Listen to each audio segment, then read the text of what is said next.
Une civilisation qui sombre. Une société qui se sait perdue.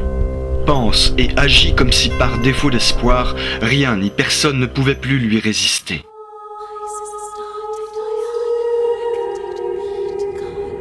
J'aime.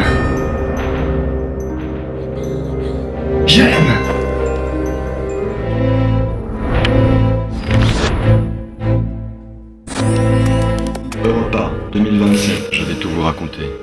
Ce qui s'est vraiment passé dans le petit village de Malakirov, mais au préalable, vous ignorerez encore un temps qui je suis, qui j'étais, réellement.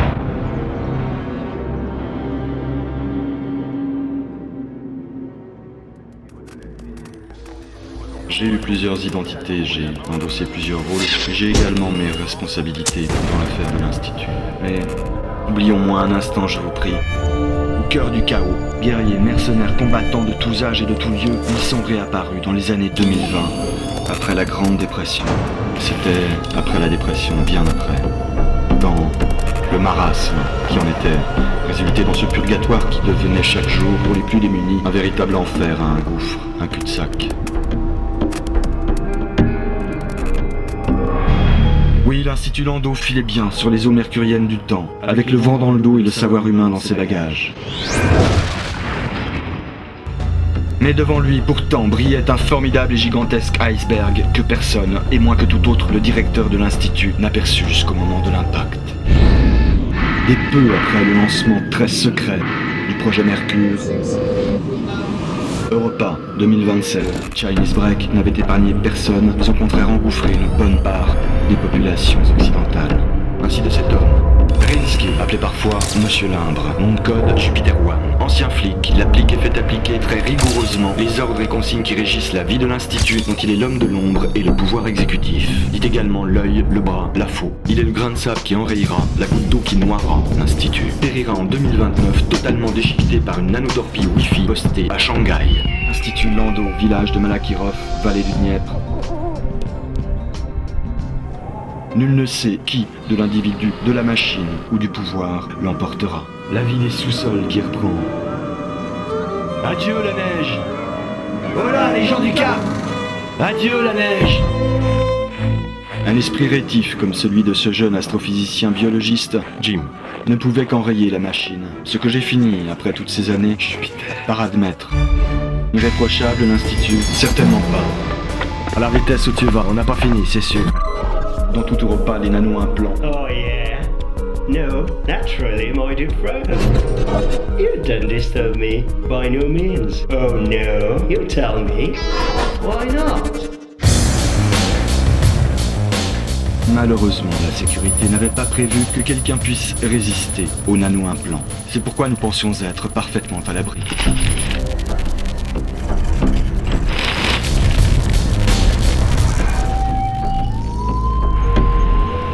En somme, entre nous morts et moutons vivants, l'ensemble de la population avait fini par choisir très précisément.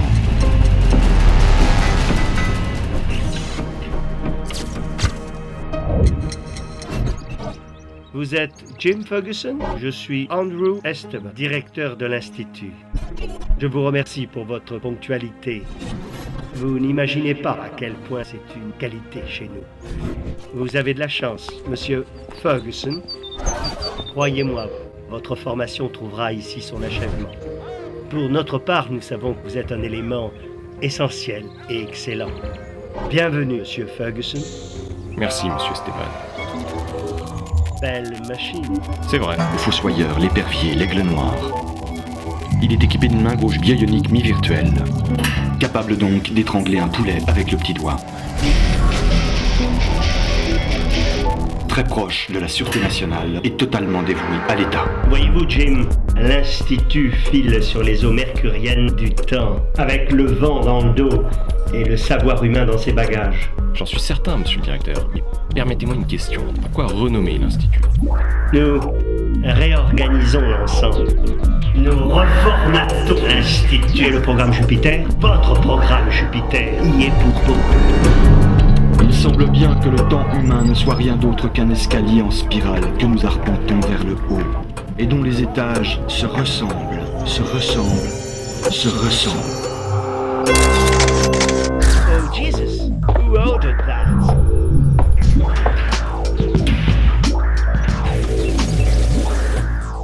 Vous êtes ici, chez vous. Ou plutôt, chez moi. Je vous prie de ne jamais l'oublier. Definitivo, diga, señorita, que es muerte.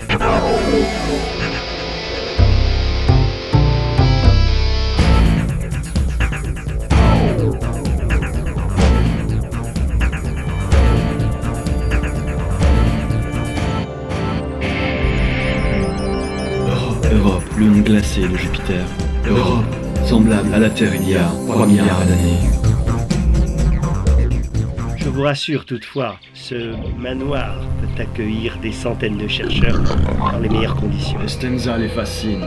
Quand Jupiter me captive. Ce sera toujours mieux que la douche vide. Estenza la futile et Jupiter la furtive. Monsieur. Le mal Estenza, fait secondaire certain et généralisé. Ah, lui. Qu'est-ce que c'est, monsieur? C'est chez moi. Et méfie-toi de la fonte. Elle tue. La fonte tue. Fonte des neiges. Chercheur brillant et pluridisciplinaire, mais déjà depuis plus d'une année au service de l'Institut, en phase dite terminale. Ça va aller. Doug, Jim, chercheur astrophysicien. chercheur à l'Institut Nebelinsky. Parfaitement. Incroyable. Pas vrai, vous aussi.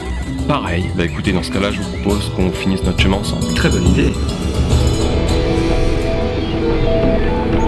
Institut Landau, village de Malakirov, les recherches s'accélèrent. Espace avec la science respiratoire.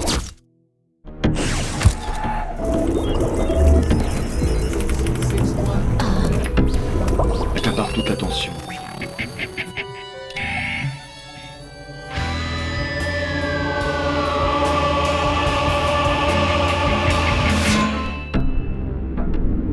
À la fonte, on ne les voyait plus. Drishka! J'ai trouvé, Drishka, j'ai trouvé. Il faut leur dire. Institut Landau, village de Malakirov, vallée du Dniepr.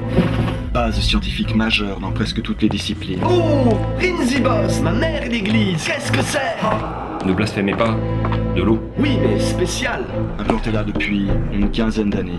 Observez sa viscosité. Financé, cela va de soi, par le gouvernement. De l'oxygène enrichi. Voilà.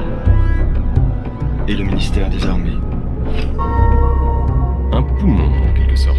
Peut-être bien, mais d'une somptueuse beauté, quoi qu'il en soit. Ces algues. Oui, certes. Mais n'oublions pas le côté facétieux de la nature. Je pense tout particulièrement à ce qui est beau et mortel. Vous pensez trop, Jim. Si vous le dites, très cher. Vous n'avez pas oublié votre loupe, à ce que je vois. Je préfère y voir clair. Et j'adore les détails. La raréfaction de l'oxygène, superstar absolue des mots du siècle, Douglas, venez voir. avait servi l'État par voie de mutations et clonages Douglas rendus obligatoires. Douglas Irréprochable l'institut, surgit du néant, né de rien, relié à nulle culture, nulle croyance. La légende dite d'Estenza et des guerriers de la montagne se fit jour spontanément dans quelques 5000 âmes. Je me nomme Estenza. C'est ce qu'elle disait en rêve. Je veux voir Estenza, qui es-tu? Je me nomme Estenza. Je suis belle. Je suis immortelle. Mon âme est slave. Mon visage est envoûtant. Mon corps est brûlant. Je comblerai tes rêves. Chacun de tes rêves. Chacune de tes nuits. C'est ce qu'elle disait aussi, parfois, dans la réalité, car les locaux avaient d'étranges vues sur le monde. Par Dieu, mademoiselle, mademoiselle, vous êtes la plus belle femme sur Terre. Et alors, vieux frère? Je te souhaite bien le bonjour, ami. On se reverra sous terre. Et prends garde à la fonte, elle tue. Jink. Âme de la montagne. Diable, se peut-il que la mort me toise ainsi? La mort nous toise toujours, partout. Mais ici particulièrement, vous avez raison. Écoutez, vous entendez? Vélocité, radar, camouflage. La petite bête est armée jusqu'aux dents. Comme nous, avec nos dents de métal. Comme nous, les chauves-souris. L'Institut, pour lequel vous travaillez, les étudie toujours, je crois, pour le compte de l'armée. Mais qui êtes-vous? Où est passé mon camarade? Nous l'avons reconduit. Il vous attend sans urgence. Mais pourquoi? Parce que c'est une bête malade. Mais vous êtes dingue! Non, vous êtes dingue. Cette flore souterraine que vous observiez tout à l'heure produit assez d'oxygène pur pour 12 personnes. Et nous possédons ici des centaines de ces nappes. C'est un savoir qui nous vient de Haute-Égypte, il y a plus de 5000 ans. C'est un peu de l'œil de Russe. Piégeur, peux-tu s'il te plaît accompagner notre ami? Urgute et Donra y veilleront sur lui. Tu l'as tué, Stenza? J'avais cru t'entendre. Ne t'inquiète pas, elle nous attend. Puis, ce qui a précipité les choses, je crois, c'est Jink, le mystère Jink, le dissident, le révolté. Ils ne l'ont pas trouvé. Soleil, tu es précieux comme le mercure, mais plus dangereux que lui. Aux prochaines neiges. Ils ont d'abord pensé à un forgeron de la vallée, puis un sculpteur en exil. Ils ont même évoqué un prédicateur, ils ne l'ont pas trouvé. Le vol du véhicule, à mon avis, c'est une idée de lui. Car finalement, c'est bien grâce à cette épreuve, grâce à l'Institut et à Jim Ferguson, que nous allons partir, détourner le véhicule et rallier Europe. Une partie importante dans les modules arrière du véhicule est dite base spatiale. Chacun de ses composants est techno-organique. Il évolue, il grandit. La vie de Tranchester, ne l'oubliez pas, a été sacrifiée à la conception de cet engin. Nous devons nous en emparer. Écoutez-moi, nous serons un peu à l'étroit au début. Mais c'est une ville que nous emmenons, une véritable ville. Nous l'appellerons Europe. Partir. Ils avaient quelques idées pour accélérer le processus de vieillissement de la trop jeune planète.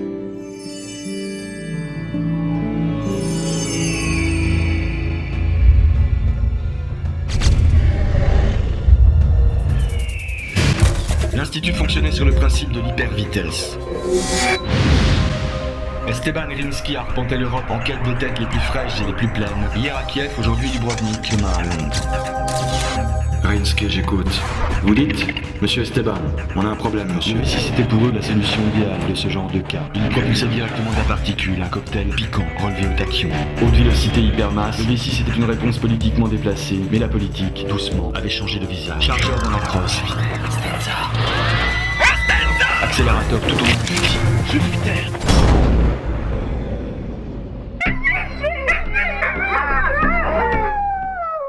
Mais quelle chance avait-il? Atteint, vidé, repéré par ceux du calme. Douglas? Douglas Emilio Shine, vous n'êtes pas près de le revoir, je crois. Il est, m'a-t-on dit, retourné chez lui. Quoi? Il a tout planté? Il est parti dans la nuit. Oui, au chevet d'une dame souffrante, mais... Le travail, monsieur Ferguson, nous en reparlerons, je vous prie.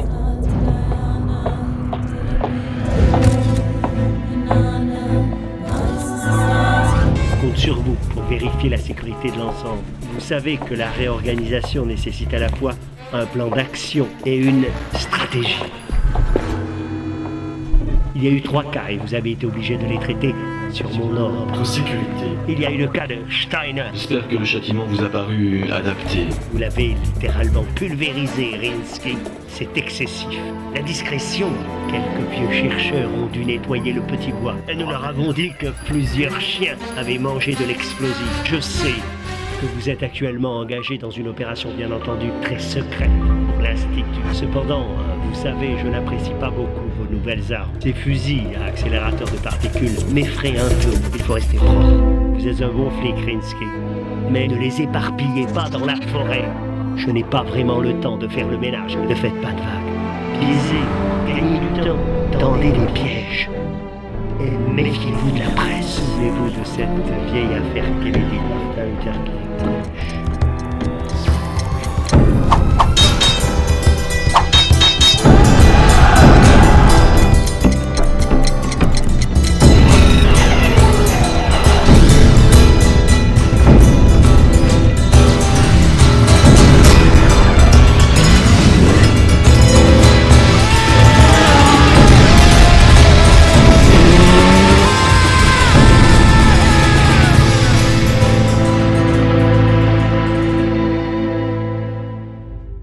C'était Jink, Europa 2027, à l'âge du fer.